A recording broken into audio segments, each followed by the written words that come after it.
Hi, 8th graders. We are an ACT Aspire and STAR test this week. And so I wanted to go over with you. I've got the schedule here for you. And our goal this week is to write our Faith and Humanity essay.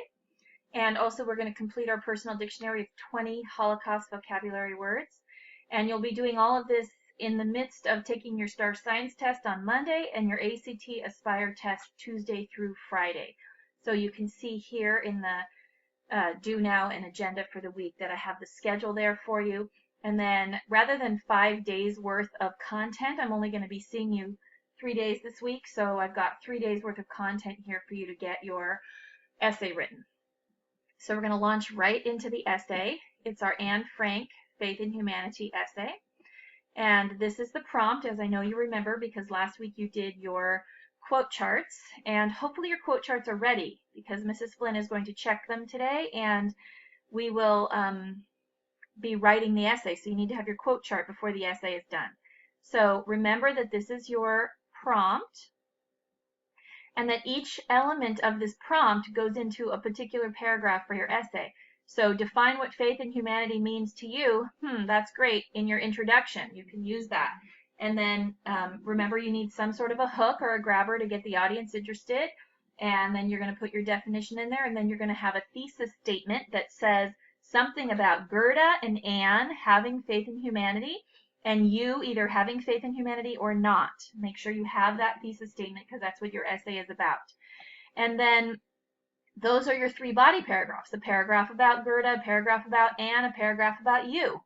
And finally, your last paragraph, in your conclusion, you're going to describe ways you might put faith in humanity into action, making the world a better place. And that's your conclusion. So make sure you have those 5 paragraphs in your essay. That's what we're looking for. Now, at the bottom of this essay prompt, I gave you some resources that will be very helpful for you. The quote gathering chart you should already have been using all week, and hopefully it's done. I have a sample body paragraph for you, and we're going to look at that and talk about that today. I have the editing guide for you before you turn in your essay. You have to color code it so that you prove to yourself that you have everything you need in there. And then I also included the document, which is also on my haiku page, of transition words and phrases. So let's go right into the quote gathering chart. I have a sample one here.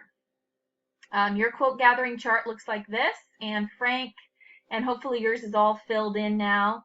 And I did my sample one for you on Gerda Weissmann Klein. So you can see there's my topic sentence: Gerda Weissmann Klein has faith in humanity. These are my 3 quotes, my 3 examples, and I have my context, what was happening at the time, and I have my 2 commentary sentences for each one. And so I'm going to take this, I'm going to put it into a paragraph. So the first thing is up here, this is my topic sentence. So I go to my sample paragraph, there's my sample paragraph, and there it is: Gerda Weissmann Klein has faith in humanity. Then I go back to my quote chart and I say, okay, what's my first context? I need to transition and lead into my first example or my first quote that proves my paragraph topic. So it's on the train going to the work camp.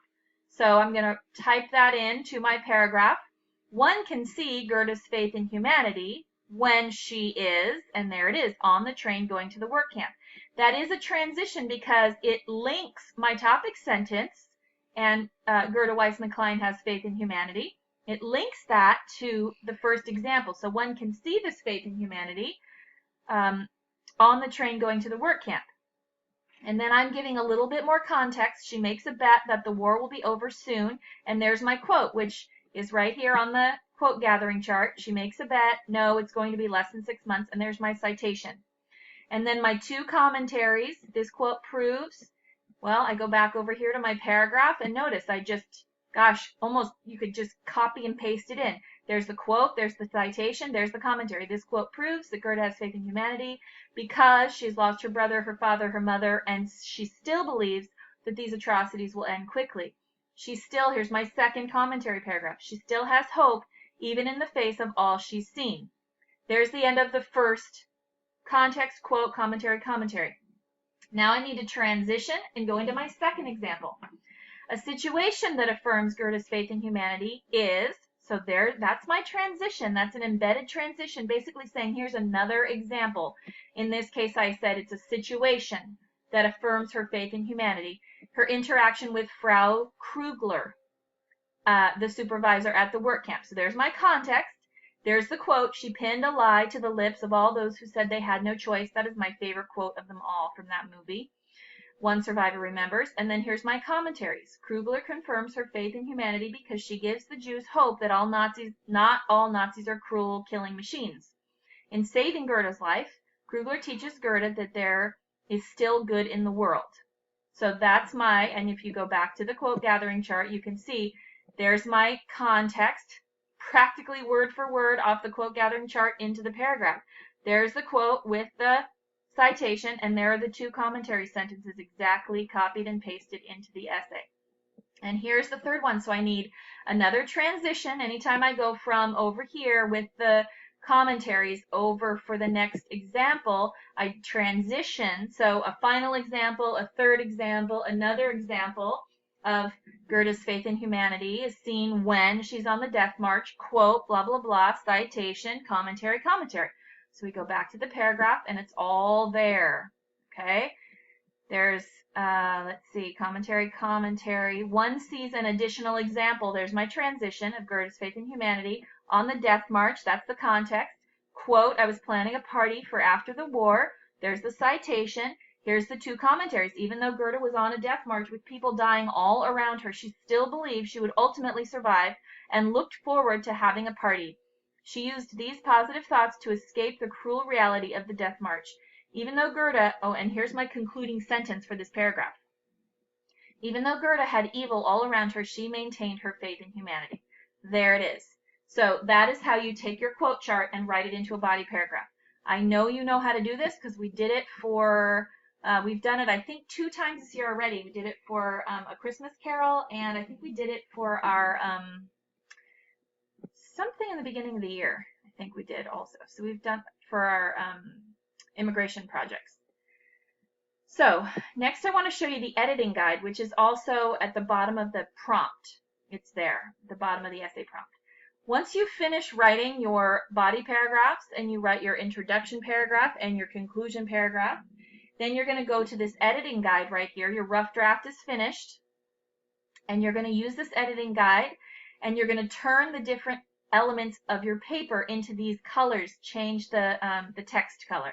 So in your introduction, you're going to highlight or underline your hook in red, your definition of faith in humanity and what it means to you becomes orange, and your thesis statement in yellow, dark yellow please, so that I can still read it.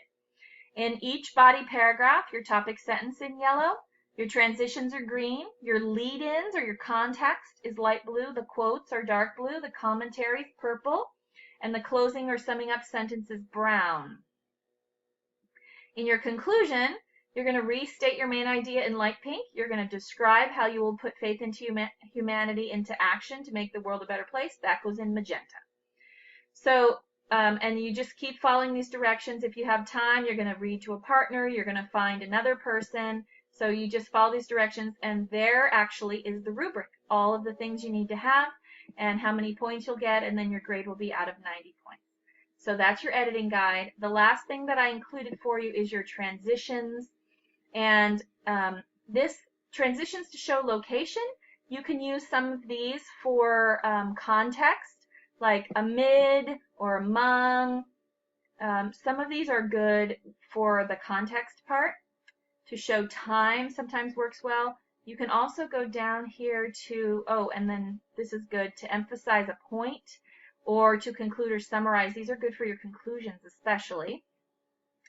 And then when you're giving additional examples, for example, moreover is a good one to show another example. Equally important is another one. Likewise, these are all ways to show another example. And then here's the narrative ones you're not going to use so much for this particular piece of writing, but down here, report writing transitions, argument, informative, or explanatory writing, and you can use these one other, along with, or first, next, another. There's just a bunch of them here that you can use. So your task is to take your quote charts, which should be expertly done, and turn them into body paragraphs. then write your introduction and write your conclusion. Then use the editing guide to color code everything and peer edit and help each other make your essays perfect. And then they're going to go in your English 8 folder by Monday. The rough drafts are due Friday and the final drafts are due Monday before we leave for Yosemite. And I think that's all you need to know. If you have any questions, you can ask Miss Flynn or you can always email me. Thank you. Have a great week.